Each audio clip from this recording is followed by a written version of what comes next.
Wagwan people. Alright, so I just want to come in here right quick and just do a video about something that I saw over on the Gamespot. They on their lobby show about Cuphead and easy mode and skipping bosses. Also saw it on Polygon's website as well, about skipping bosses and are you owed an ending because you bought the game and that whole thing. So I just want to talk about that. Apparently there's a little bit of a discussion going on right now about this whole thing. So let me say this first of all. I am playing Cuphead right now. I am not particularly far in the game. I'm still, I believe, on the first world. So yeah, I'm not very far. So some of the features they were talking about, I have not come across an option to skip a boss. That said, I would not want to skip a boss. I'd rather play as many bosses as I can and do that, and I wouldn't go with easy mode either. I don't play on easy mode. I have a video about why I don't play on easy mode as well. I'll link that in the description. That being said, I have played on easy mode and I may play on easy mode again in the future, but for the most part I prefer not to play on easy mode anytime I could avoid it, and that's my whole thing on that. But yeah, let me drop a few opinions on this whole matter. So, are you owed an ending because you bought a game? Now, in my opinion, I do not believe you are owed an ending just because you bought a game. In fact, I'll say I do not believe you are owed anything just because you bought the game. Because when you buy a game or you buy a movie or whatever, you're not buying the game in that sense. Like, you don't own it, right?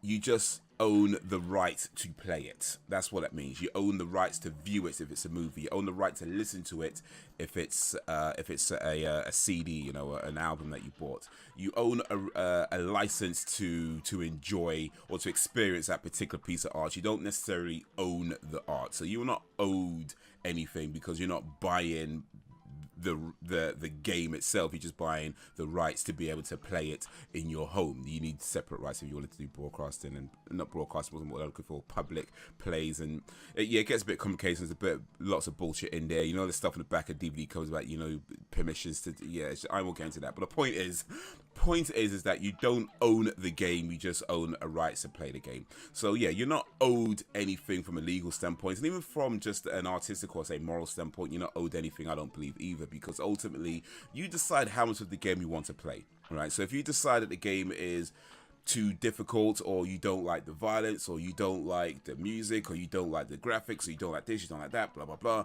whatever it is you don't like about it, you decide how much of the game you want to play. You decide whether the potential reward of completing the game is worth going through what this game has to offer, whether that's the difficulty or anything else. You decide how much of the game you want to play. Same with movies. If you're watching a movie and you think it's too boring, or too this, too that, too whatever, you decide how much of that movie you want to watch.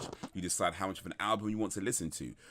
Ultimately, you decide whether you want to sit through the whole thing or whether you want to stop it partway through and just leave the rest alone. That is entirely up to you as an individual. You decide that. So the developers of the game don't owe you anything in that regards, because you decide how much of it you play. And that goes the same for disabled players. I think it was a Polygon article that brought up disabled players. I think it's the same for that.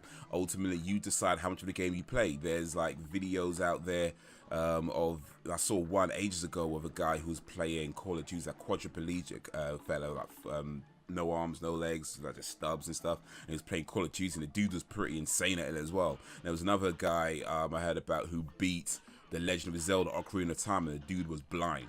So where there's a will, there's a way. But even that, putting that aside, I know not everybody's going to go through all that, but even putting that aside, there are games out there where the developers have taken disabilities and various physical disabilities in mind and designed the game more around that, or to be more inclusive of that. But even still, you may still find a game too difficult or too boring or too whatever, too this, too that. And again, you decide how much of that game you want to play. So no, I do not believe that you are owed anything on any level just because you bought a game to play. It is entirely up to you how much of that game you play.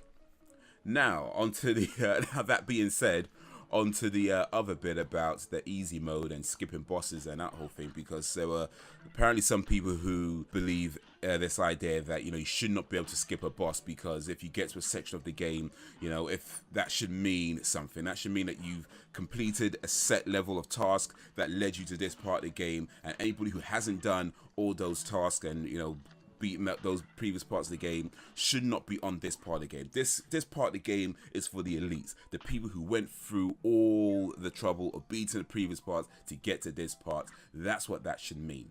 And here's the thing, despite what I just said, I disagree with that. I have no problem with a game offering the option to skip bosses or easy modes or anything like that. In fact, I don't even see why this is a discussion, because it's not exactly new.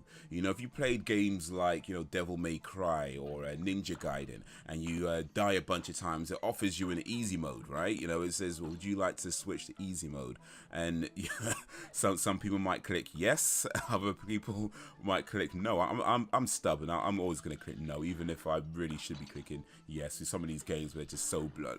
But anyway, but you decide that. You decide whether you want to go in easy mode, or you want to continue playing on the higher difficulty setting. You decide how much effort you want to put into this game, and whether it's worth you getting better at it to beat the game, or whether you'd rather, you know, I can skip this and play this game. So I don't have an issue with that. It's not new. You know, back in the day we had cheat codes, right? Remember cheat codes? Some of the older players might remember cheat codes, where if you were stuck or whatever, you couldn't get past the game, you know, you get a cheat code and infinite lives, you know, infinite health, you know, infinite ammo. Grand Theft Auto, you know, that did cheat codes. I don't know if the new one, the latest one rather, I should say, Grand Theft Auto 5, I'm not sure if that had cheat codes, so I actually never bothered to look. I never used cheat codes in Grand Theft Auto 5. But back in, I think it was Grand Theft Auto Vice City was the last one I was using cheat codes in, where you did like the, you know, infinite ammo and all that kind of stuff. And that's how you play. That's how I play the game. That's how I play the game. And yeah, it is what it is. But yeah, so it's not new, you know. It's not something that's just come up with Cuphead. It's not something that's just happened. This has been around a long time. We've always had options to either skip parts of the game, or to, with a lot of games at least anyway, not all games do, I know, but you generally have options to skip parts of the game, or to have an easier difficulty, and that is what it is. So as far as, say, the, you know, the elitist idea of it goes, you know, we've got to this part because we put in this struggle to get to this part goes, that still exists in gaming. You know, I think you could still have that if that's the type of person you are, but it's just evolved since the old days. So back in the day, it was you maybe had to beat certain parts of the game to get to the end, or to get to the last boss or whatever. Now it's down to things like trophies and achievements. So you might have a whole bunch of people who've completed the game, right?